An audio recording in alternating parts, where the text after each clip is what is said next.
Okay, ABCs of ADUs, context from across the country. Again, my name is Grayson Johnson. I'm here with my colleague Atul Bhatt from the Innovation Division at CMHC. And today we wanted to share some information on the history of ADUs across the country and how CMHC has been involved, the preconditions for their success, barriers to their implementation, our role in that, and some question and answer. And I hope I can do this in the time period allotted here. Okay, so I see that my computer is very frozen. It'll come back and I will keep sharing. Apologies, everyone.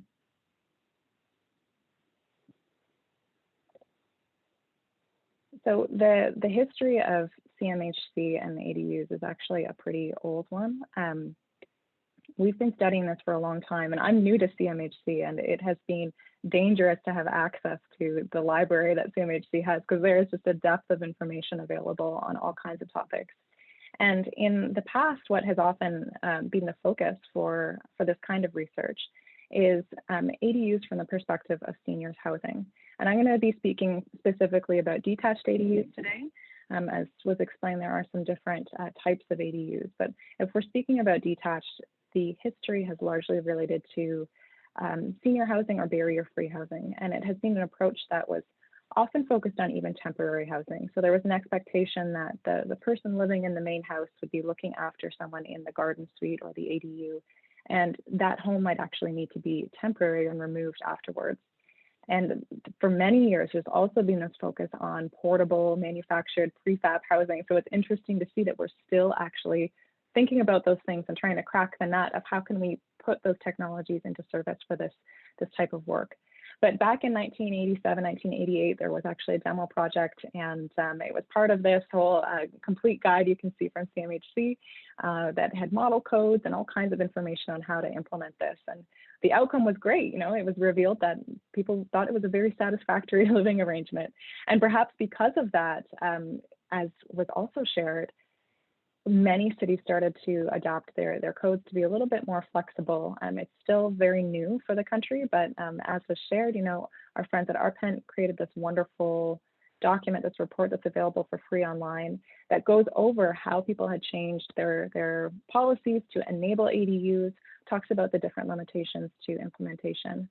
But even since 2018, there has been a lot of change, and I don't need to explain to anyone here the change in housing costs. But that is really relevant to ADUs because so often they are financed through home equity or through the cash that you've built up in your home that you're able to borrow against. If you have experienced a lot of appreciation in your home value, it does create a different context for who can actually access an ADU. It's no longer just people that have a ton of cash saved up. There's also been provincial level interest. I'm currently in Ontario right now, right across the border in Ottawa. And the provincial government here has actually mandated that municipalities must permit ADUs. They have to allow not only one ADU, but two, one both attached and detached. And so cities are in the process of implementing those changes and becoming adherent with the Planning Act. And as that happens, we're going to see a lot of change. We're already seeing that underway in some areas. And there is also a huge, huge tide shift in the US. Particularly, the state of California has implemented a similar thing to Ontario, except it's more heavy duty. They've created a mandate that cities need to allow ADUs and that they prohibit some of the poison pill regulation I'll talk about a little bit later. And California is a jurisdiction the size of Canada, and we are already seeing that because there is so much going on there, it's creating a supply chain, it's creating a market for people that are really trying to, again, crack the nut of making this something that is more affordable and accessible to a lot of people. And of course, since 2018, the general conversation has also changed quite a lot. I'm sure everyone in this room is familiar with terms like missing middle, and probably a lot of you can name off a lot of the barriers and advantages to doing small scale infill. So we're just in a different position as a country right now. And so we ask, why now? Is this finally the time where ADUs are really going to take off? Is this going to become a widespread thing? And we can talk about some of the preconditions to strong ADU uptake. Cole Peterson is one of the foremost experts in ADUs in North America, probably in the world actually, and he's written a book called Backdoor Revolution.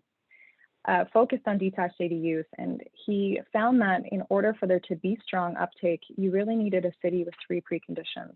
So one is a rental crunch. The next is single-family zoning, which is not a problem in United States and Canada. Everyone's got pretty much a lot of single-family zoning, but it just means there aren't that many alternatives for multifamily. And political leadership.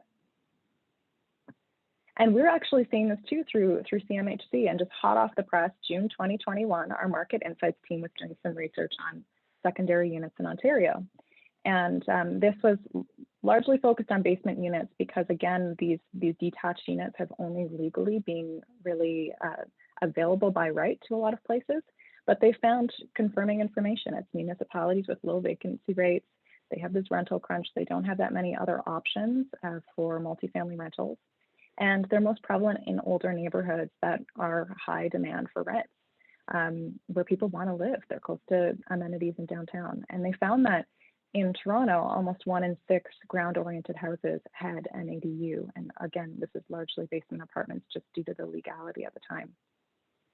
We're also hearing from people that there is this change in political leadership, and I'm so happy to see that there are many city council members that are on this call, because we've talked to people across the country and heard that it really makes a difference to have city councilors or mayors that are advocating for this and standing up to some of the sort of false narratives that Charlotte was presenting in their city hall.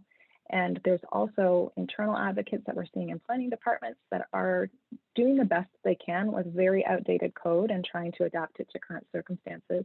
And once again, this provincial level policy, the sort of California light version in Ontario, is actually making a big difference, because it is making a lot of the pushback that would happen in municipalities when they're trying to change their code and they're trying to change their planning. It's making a lot of that pushback moot, because the province says you got to do it, so they got to do it.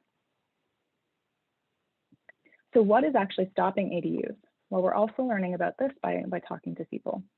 So in Cole Peterson's book, he identifies the big 3 regulatory poison pills, which are now no news to you since we just had this presentation, but it's discretionary approval, which means you have to ask permission of your city or of your neighbors in order to be able to build one. It's off-street parking requirements and owner occupancy requirements. And this owner occupancy element is often very well intentioned, but it's a big red flag for lenders, because if a bank is going to lend you the money to create your ADU, they are going to have a lot more trouble being able to offload that asset if they can only sell it to somebody that's going to either live in that building or in the ADU.